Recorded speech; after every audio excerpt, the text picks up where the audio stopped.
private detective. Unlicensed. I do favors for people. In return, they give me gifts.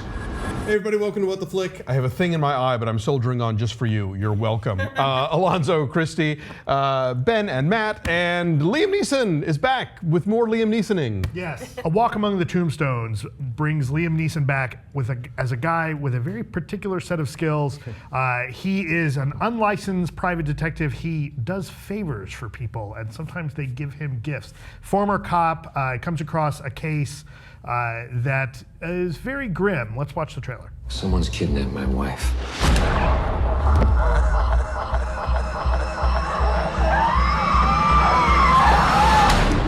I paid them, but they killed her anyway. I want you to find the men who did this and bring them to me. They've done this before. They're gonna do it again.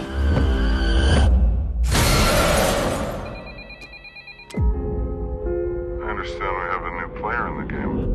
In my eyes, indisposed, in disguises no one knows, hides the face. I never laid a hand on her. The other two, they're the ones you better worry about. I call son, won't you come and wash away? They were obsessed. Oh, son, These guys are monsters. They're not human. How can I find them? won't you come? People are afraid of all the wrong things. Now, once they're in the van, they're just body parts. You've dealt with situations like this? Not like this. I liked that sometimes they give him gifts. Yeah, I mean, he's essentially a hooker.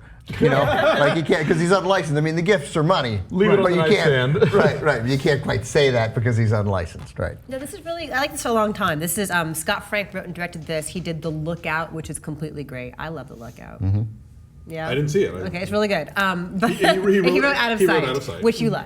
Yeah, and that's why I was excited for this movie. Is Yeah. that, Out of Sight, which I couldn't love more. Yeah, it's kind of a Western, it's kind of a film noir, it's kind of a modern crime drama, but it's also a Liam Neeson movie, which has now become its own genre. Right. Right, where he's like kicking ass and very coolly, calmly, unexpectedly. There was just a lot of grown-up parts to it that I liked. First of all, his character, and we can't spoil it because the backstory is relevant to him, but he's a former police officer who's now now a private investigator.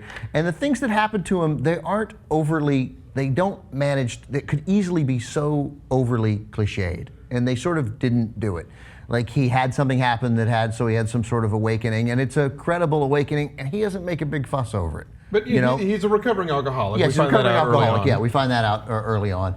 And so all of that was I just found that to be incredibly credible and interesting. There is, before I forget, one thing that turns out I have a very tough time watching, and I don't know whether other people do. I don't know if this is age or having a kid or whatever. I think it's just age. But like, there's a bit of a torture scene in the movie. And I have I hated it. I have a very tough time watching people sort of in the moments before their death, and when we see that terror, and I can't, I couldn't watch, and it makes me feel sick, and then I feel voyeuristic, and I hate it. Now, thankfully, that it ends, and there's an hour and a half of the movie after that, and I moved on. But I really have a tough time with that, and I would like not to see it anymore because it feels prurient and wrong, and like we're seeing someone at a moment that we really should not be seeing. Are you talking about the stuff right off the top, the stuff that's happening during the title sequence? Yeah. I have do you guys not? That doesn't. Well, no, it's tough to watch, but it's very stylish, and I think they try to distract you from the depth of the depravity by making it so beautifully shot and lighted. That might be the issue, though, is that I'm like, oh look, you're trying to fancy this up, and this is the worst moment anyone can ever have. I felt like they were trying to underscore what awful people the bad guys were, and that was the shorthand. I think that it's not, this is one of the times, I don't think it's gratuitous. I think that in this particular case, what they're doing here does a good job of raising the stakes of the drama and the tension in the film.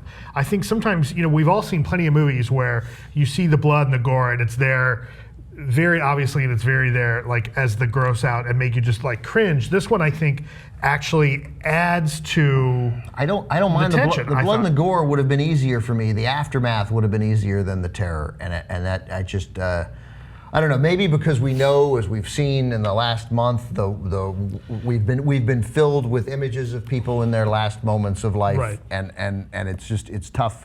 It's tough to see in a movie, and then when it's made stylish, I'm reminded that, oh, look at them, they're trying to sell us tickets. And so I get what the intent was. I'm sure you guys are right about what the intent was, and I'm sure they thought it was relevant to show the depravity of these characters, but it felt I had to recover from that. Thankfully, I did. But I this had to is recover very from much it. like, this is a hard R kind of movie. Yeah, it's a hard I mean, R, this yeah. is an adult thriller. It is grim. It is hard to watch sometimes. But I thought it was really interesting, and I like the fact that. It's set very, very much in 1999. They keep sort of bringing up like Y2K stuff, and A lot of goatees. There's a little. They go a little far with that, but it is sort of interesting in the idea of pre 9/11 New York. I think that's sort of the dividing line that we're really looking at here is more than the Y2K stuff.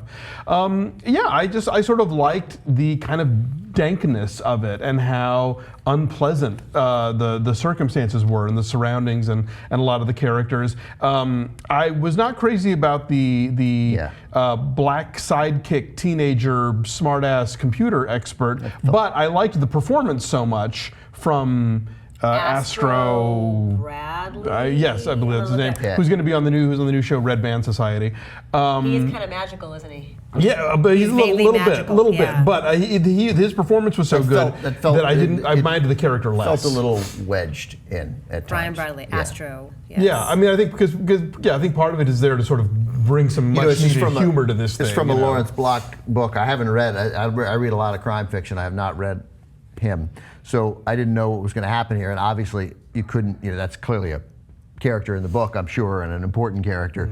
But it did feel a little bit. But that said, even at moments where that could have been preachy, it never was. I mean, Liam Neeson is sort of incapable in these movies, for the most part, where you could get where you could get preachy, where you can get what Stallone does and talks about good versus evil, or whether he teaches this kid a lesson. He's not interested in teaching this kid a lesson.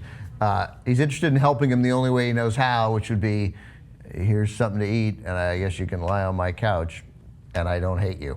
Right? And the kid brings him out. The kid brings out shadings to his personality because he's a very stoic guy. Yeah, and he may have not been stoic before the events that sort of made him the kind of person he is now, but he's still, and he's got some nice funny lines in it too. He's good, and I like that he's his clients here are bad guys. Like he's hired by bad guys to find worse guys. And there's no preachiness about either. He's like, oh, right, I'm working for drug dealers. All right, then I'm working for drug dealers. And the casting is good too. I'm sorry to interrupt you. We're trying to figure out who that was. It was David Barber is one of the Stevie dudes. Yes. It's a well cast From the thing. Newsroom. And Newsroom, right. Dan Stevens is also one of the guys who hires him. Unrecognizable if you're a Downton Abbey fan. They've given him brown hair and a he in Downton mustache. Abbey? He's Matthew. Go ahead, Matt, I like sorry. this movie. It plays it small, Yes, that's right. as opposed to a lot of the more action stuff that we've seen from Liam Neeson in the last few years. The various Takens and Nonstop, where he's kind of this stoic man in the middle of all this action. I like that this one fits him better. The stakes are smaller, the stakes are somewhat smaller, and you get to see him be a little bit more methodical, and you see him go through his detecting, and I like the way that works. It just occurred to me that in almost all of these Liam Neeson movies, not all of them, but there's a moment, and it started with Taken, where he tells whoever the bad guy is to fuck off on the phone in some capacity. And that happened in Taken, and it happened on the plane that we just saw, right? It's on Nonstop, which I liked a lot. Happens in this? It happens in this, like him, Liam, and in Taken too. Liam Neeson on the phone telling the bad guy to fuck off is a nice little moment. I want to mention too, it's shot really beautifully. Mihai Malamare Jr., who shot The Master and shot the last couple of Coppola films. He shot Youth Without Youth and Tetro. It's very cloudy. It's cloudy, but there's also some beautiful camera angles. Like there's one shot, there's a shootout that happens at the beginning of the film, and Liam Neeson gets shot, and the bullets like pierce the inside of his jacket, and you see the daylight through the holes. It's really beautiful. There's also a gorgeous overhead shot in the rain in a stairway. Like of a mugging. Oh, right. Yeah, that was good. Yeah. And so anyway, Mihai Malamare, who shot some pretty impressive stuff lately. Yeah, I like this movie. I did. I may have been, now that I think about it, a little low on it, but I enjoyed it. Okay, what's your number then? I gave the other movie a 7.9. You gave all your points away to It's a the other 7.9. movies. I give this a 7.9 too. So I'm giving it a 7.2. You are 7. giving it a 7. You are giving it a 7. I'm giving it a 7. So our average is now 7.3. Correct. I'm just going to trust you guys on this. All right, it's 59%. I think it's better than that. And if you haven't, yeah, right, I think it's better than that too. And if you haven't, by the way, for any people who still haven't seen Out of Sight, which is the best movie Scott Frank has written, go see that. I just watched it again last weekend for maybe the 30th time. I think part of the problem with Yeah, this, though, is that everybody also just saw The Drop. And I think in comparison to The Drop is I like this a lot better. And I think people are, critics are this like, better than The Drop? no, I like The Drop a lot Okay. better than this. Right. And I think that this is suffering a little bit in comparison to The Drop. Because it's like a I think- grimy New I York think- crime. Yeah, I mean, they're thriller. both like these grimy New York crime thrillers, and I think The Drop is much sharper. Right, and there's always, when there's two similar movies come out at the same time, there's always a sense, even though production schedules tell us that of course this wasn't true, Right. but the second one seems derivative of the first. I like The Drop better. I think I like this one better. Do you? I think Tom Hardy's performance I think is the best thing of either of these movies. But as an overall experience, I think this one had more. It was less predictable and it was less. I honestly didn't know where it was going to go. I hadn't read the book neither either. did I, yeah. And I don't know. But they're both. I mean, they're both worth seeing for sure.